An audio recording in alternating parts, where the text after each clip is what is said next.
30년 첫 입주를 목표로 할 만큼 빠른 스피드는 저희가 큰 장점인 거 알겠는데요. 그 외에도 다른 많은 장점이 있을 것 같아요. 어떤 것들이 좀 있어요, 대표님? 앞서서도 저는 이 1기 신도시 선도 지구에 대해서 좀 긍정적으로 평가를 한다고 말씀을 드렸어요. 이제 물론 이제 이렇게 진행이 되면서 뭐 갈등이 또 생길 수 있고 여러 가지 풀어야 되는 숙제가 있을 수는 있지만 분명한 거는 우리가 이 정부 정책 방향을 절대 거스를 수가 없거든요. 중요한 건 정부에서 여러 가지 지원을 해주고 혜택을 주고 있다. 그래서 빠르게 진행을 해주려고 하고 있고 각종 이제 정책들도 나오고 있는 상태다. 이렇게 보시면 좋을 것 같고요.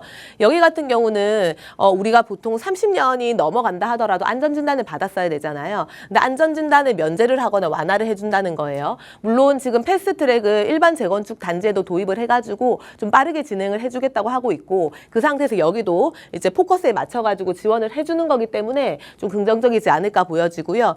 인허가 통합 심의도 한 번에 빠르게 진행을 하겠다는 거고 역세권 주변이나 이런 데는 필요하면 용도 지역을 변경을 하겠다. 결국 용도 지역을 변경을 한다는 것 자체가 종상향을 시켜서 용적률 인센티브를 더 줘서 일반 분양 물량들이 많이 나오게 하겠다라는 개념이죠. 그러니까 일반 분양 물량들이 많이 나오면 결국 사업성이 좋아지니까 우리 조합원들 입장에서는 돈에 대한 부담이 덜하니까 갈등이 당연히 줄어들 수 있고 갈등이 줄어들게 되면 속도에 가속도가 붙을 수밖에 없고 이런 거죠. 그래서 우리가 사실상 거의 몇십 년을 재건축 사업을 했지 않습니까? 그러니까 그 전부터 거슬러서 사실 단점들을 보완해가지고 계속 나오는 정책들이 지금 재개발 재건축 사업이거든요. 그래서 이런 것들을 부정적으로 볼 필요는 없을 것 같고 분명히 뭐 단점도 있겠지만 장점이 더 많은 그런 정책들이 맞는 거고 이런 정책들은 정말 잘 활용하고 하면 좋을 것 같고요. 다만 이제 우려가 좀 생기는 거는 이렇게 자꾸 지정이 되다 보니까 이번에 발표된 선도 지구 같은 경우도 수요가 몰려서 또 가격이 상승을